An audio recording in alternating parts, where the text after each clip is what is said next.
Kepala Dinas Kependudukan dan Catatan Sipil Kabupaten Ogan Komering Ilir, Henry SH mengaku usai libur Lebaran Idul Fitri, masyarakat yang berurusan di kantornya sangat ramai. Di hari pertama kerja hingga Rabu 11 Mei mencapai 200 pemohon hingga lebih. Sedangkan di hari biasa pemohon berkisar 80-90 orang pemohon saja.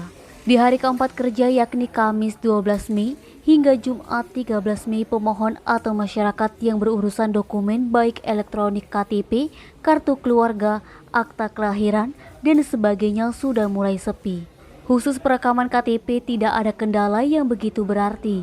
Jaringan internet sudah bagus sehingga pembuatan KTP mulai dari perekaman hingga selesai hitungan jam saja. Perekaman KTP satu hari langsung jadi, begitupun dengan dokumen lainnya, dengan catatan persyaratan lengkap. Pelayanan di kantor Dukcapil Oki mulai pukul 8.00 waktu Indonesia Barat hingga pukul 16.00 waktu Indonesia Barat pada hari kerja. Sabtu pun dilayani tetapi tidak sampai sore.